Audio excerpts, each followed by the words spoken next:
Assalamualaikum warahmatullahi wabarakatuh. Terima kasih sudah mampir ke channel ini. Semoga Anda yang sudah subscribe selalu diberikan kesehatan dan keberkahan. Bagi yang belum, jangan lupa tekan tombol subscribe agar tidak ketinggalan kisah-kisah horor mencekam lainnya.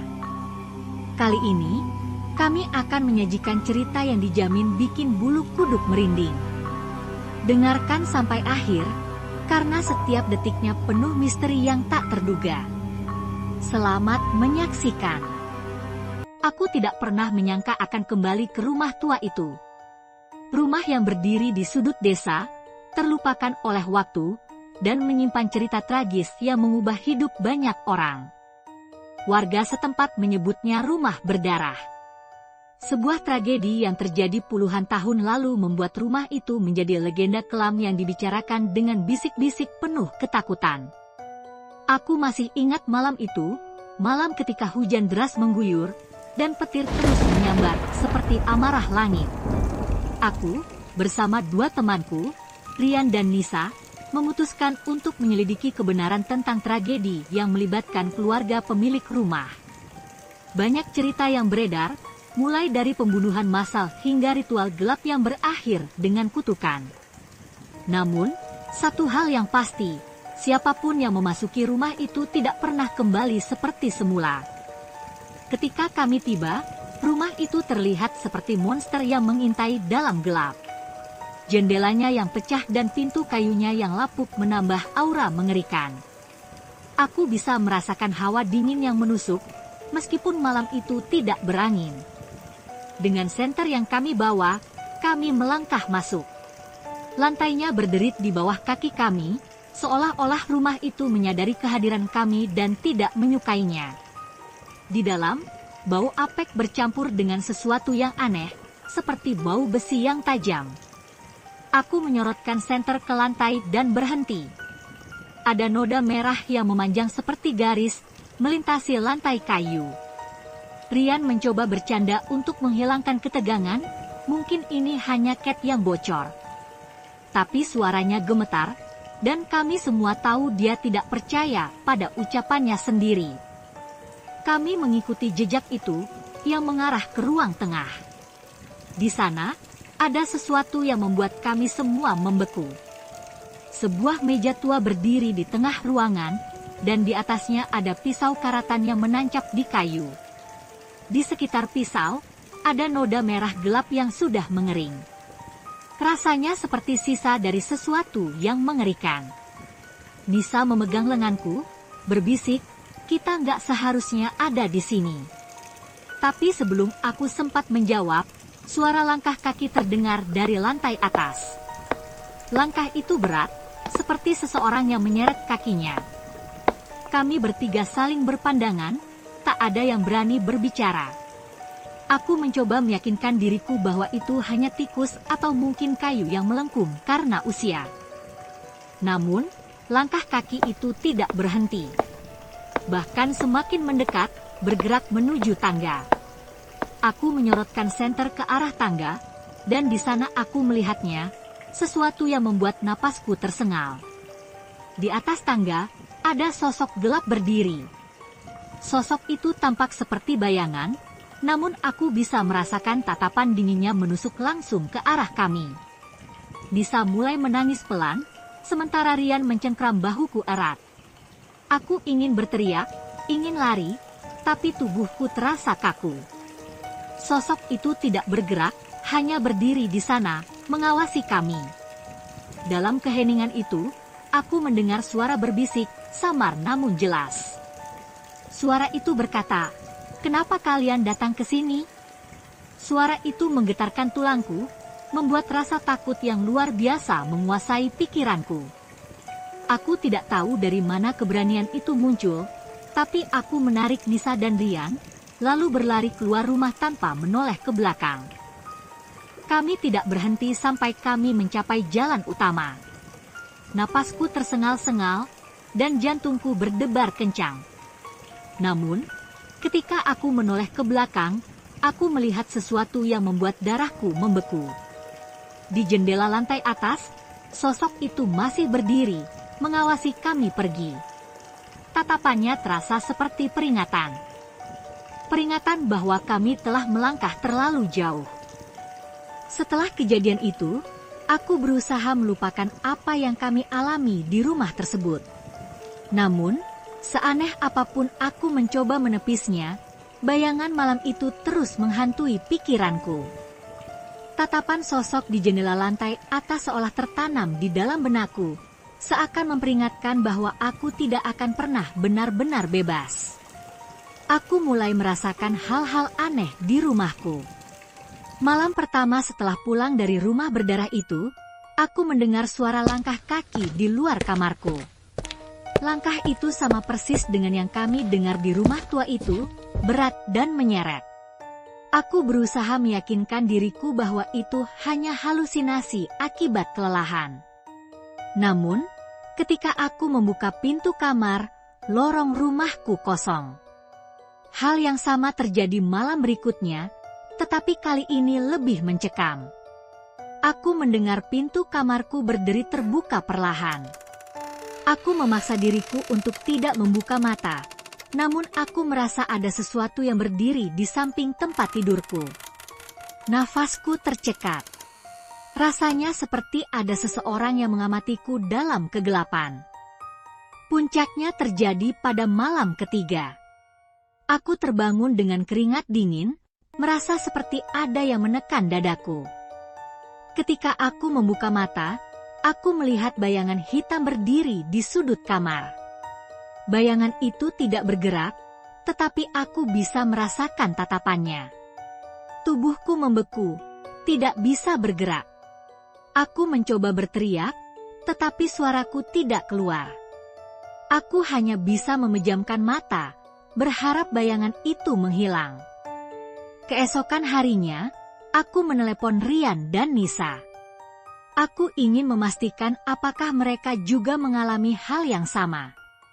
Rian terdengar lelah di telepon, suaranya bergetar. Aku nggak tahu apa yang terjadi, tapi setiap malam aku merasa dia ada di sini, mengawasi. Nisa bahkan tidak mau berbicara banyak. Dia hanya menangis dan mengatakan bahwa sesuatu telah mengikuti kami dari rumah itu. Kami sepakat untuk bertemu di sebuah kafe untuk membahas apa yang harus kami lakukan. Namun, sebelum itu, Nisa tiba-tiba membatalkan pertemuan. Dia mengirim pesan singkat, "Maaf, aku nggak bisa keluar. Aku merasa nggak aman." Aku dan Rian memutuskan untuk tetap bertemu. Ketika aku melihatnya, dia terlihat berbeda, matanya cekung, dan wajahnya seperti orang yang tidak tidur selama berhari-hari. Aku nggak tahan, kita harus melakukan sesuatu. Rumah itu bukan hanya rumah kosong biasa. Ada sesuatu yang ingin kita temukan, tapi itu membuat kita terperangkap, katanya. Kami memutuskan untuk kembali ke rumah itu, meskipun setiap serat dalam tubuhku menolak. Namun, aku tahu bahwa jika kami tidak menghadapi ini, kami tidak akan pernah bebas dari bayangan yang menghantui. Malam itu, aku dan Rian berdiri di depan rumah tua itu lagi. Rasanya seperti deja vu.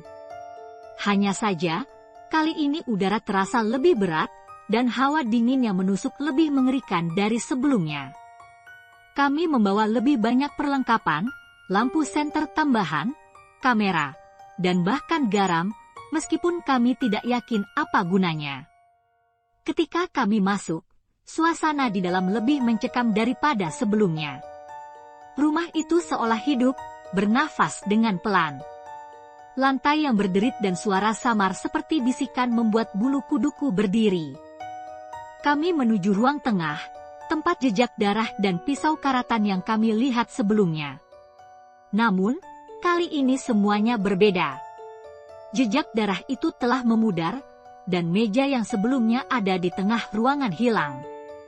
Aku merasa seperti rumah ini bermain-main dengan kami. Rian menunjuk tangga yang menuju lantai atas. Kita harus ke atas. Sosok itu ada di sana waktu itu. Aku mengangguk, meskipun lututku gemetar. Kami naik perlahan, setiap langkah membuat suara deritan yang membuat hatiku berdegup kencang. Ketika kami mencapai lantai atas, kami menemukan sesuatu yang membuat darahku membeku. Di salah satu kamar, ada sebuah ranjang tua dengan kasur yang sobek. Di atasnya, ada boneka lusuh yang penuh dengan noda merah. Boneka itu menatap kami dengan mata kaca yang retak, seolah menyimpan cerita mengerikan. Tiba-tiba, pintu kamar itu menutup sendiri dengan keras. Lampu senter kami berkedip-kedip, dan udara di sekitar kami menjadi semakin dingin. Dalam kegelapan itu, kami mendengar suara tawa pelan, tawa yang terdengar seperti berasal dari seorang anak kecil, tetapi ada sesuatu yang tidak manusiawi dalam suaranya. Aku mencoba membuka pintu, tetapi pintu itu tidak bergerak. Suara tawa itu semakin keras, diikuti dengan suara langkah kaki mendekat. Rian berteriak, "Apa yang kamu mau dari kami?" Tidak ada jawaban, hanya suara langkah kaki yang semakin mendekat. Akhirnya, pintu terbuka dengan sendirinya, dan di depan kami berdiri sosok itu, bayangan gelap dengan mata merah menyala. Kali ini, sosok itu tidak hanya berdiri diam. Ia bergerak mendekat dengan perlahan, seperti seekor predator yang mengincar mangsanya. Aku tidak tahu bagaimana kami berhasil keluar dari rumah itu. Rasanya seperti tubuhku digerakkan oleh insting bertahan hidup. Kami berlari tanpa menoleh ke belakang, mendengar suara tawa dan langkah kaki yang seakan mengejar kami hingga keluar dari halaman rumah itu. Aku pikir semuanya selesai setelah kami keluar dari rumah itu, tapi ternyata aku salah besar. Malam itu, ketika aku berbaring di tempat tidur, perasaan aneh kembali menyergapku. Ruangan terasa lebih gelap dari biasanya, dan hawa dingin menguasai seluruh tubuhku. Aku mendengar suara bisikan lagi. Kali ini lebih jelas, lebih dekat. Bisikan itu berulang, menyebut namaku perlahan, seakan ada sesuatu yang mengamatiku dari sudut ruangan. Aku mencoba mengabaikannya, tapi bau anyir itu muncul lagi, bau yang sama seperti yang tercium di rumah berdarah. Ketika aku membuka mata, aku melihatnya. Bayangan gelap dengan mata merah berdiri di ujung tempat tidurku, diam, tapi tatapannya menusuk. Tubuhku membeku, dan aku hanya bisa memejamkan mata sambil berdoa agar sosok itu menghilang. Tapi suara langkah kakinya mulai mendekat, setiap langkahnya membuat dadaku sesak. Paginya, aku mencoba mencari Rian, berharap dia juga merasakan sesuatu yang sama. Namun, teleponku tidak diangkat. Aku memutuskan untuk datang ke rumahnya, dan apa yang kutemukan membuat jantungku seperti berhenti. Pintu rumah Rian terbuka sedikit, dan di lantai ruang tamunya ada jejak kaki berlumuran darah. Aku memanggil namanya, tapi tidak ada jawaban. Aku melangkah masuk dengan gemetar, mengikuti jejak itu yang menuju ke kamar tidurnya. Ketika aku membuka pintu kamar, aku menemukan Rian terduduk di sudut ruangan, wajahnya penuh ketakutan. Di dinding kamar, ada tulisan dengan darah, "Kalian tidak seharusnya kembali." Rian menatapku dengan mata kosong dan berbisik, "Dia ada di sini. Dia tidak akan berhenti." Aku dan Rian mencoba menghubungi Nisa, tetapi tidak ada jawaban. Setelah mendatangi rumahnya, kami menemukan fakta mengerikan, Nisa menghilang. Tetangganya mengatakan dia berteriak-teriak tengah malam, seperti dikejar sesuatu. Ketika kami masuk ke rumahnya, suasana di dalam terasa mencekam. Di ruang tamu, ada boneka yang sama seperti yang kami lihat di rumah tua itu, duduk di kursi dengan kepala miring. Rasanya seperti rumah berdarah itu telah mengulurkan tangan gelapnya untuk menjangkau kami satu persatu. Dengan rasa takut yang tidak bisa lagi kami lawan, aku dan Rian memutuskan kembali ke rumah berdarah itu untuk mengakhiri semuanya. Aku tidak tahu apa yang kami cari jawaban, kelegaan, atau kematian. Rumah itu terlihat lebih gelap dan menyeramkan dari sebelumnya. Ketika kami masuk, Pintu langsung tertutup dengan keras, seolah rumah itu ingin memastikan kami tidak bisa keluar lagi. Kami menuju lantai atas, kali ini dengan perasaan pasrah. Di salah satu kamar, kami menemukan sesuatu yang membuat kami yakin bahwa tragedi yang disebut-sebut itu nyata. Di dinding kamar, ada foto keluarga yang wajahnya dicoret, dan di bawahnya ada pisau berkarat yang sama seperti yang kami lihat sebelumnya. Sebuah suara berat bergema di ruangan, "Kalian sudah terikat. Tidak ada jalan keluar." Sosok itu muncul lagi, lebih jelas dari sebelumnya. Matanya merah menyala, tanduk hitam panjang menghiasi kepalanya, dan tubuhnya tertutup bayangan gelap yang bergerak seperti kabut. Aku tidak ingat bagaimana kami keluar dari rumah itu. Yang ku tahu, aku kehilangan Rian malam itu. Dia berteriak saat sosok itu menyeretnya ke dalam kegelapan, dan aku tidak bisa melakukan apa-apa. Aku berhasil keluar, tapi hidupku tidak pernah sama. Sosok itu masih mengikutiku, muncul di bayangan, dalam mimpi, dan setiap kali aku sendirian. Rumah berdarah itu bukan hanya legenda. Itu adalah peringatan. Dan aku hanyalah korban lain yang tidak akan pernah bebas. Terima kasih telah menyaksikan cerita ini sampai akhir. Semoga kisah tadi bisa menjadi pengingat untuk kita semua tentang misteri yang ada di sekitar kita. Jangan lupa tekan tombol subscribe, like, dan share agar Anda tidak ketinggalan kisah-kisah horor lainnya yang tak kalah menegangkan. Sampai jumpa di cerita berikutnya. Wassalamualaikum warahmatullahi wabarakatuh.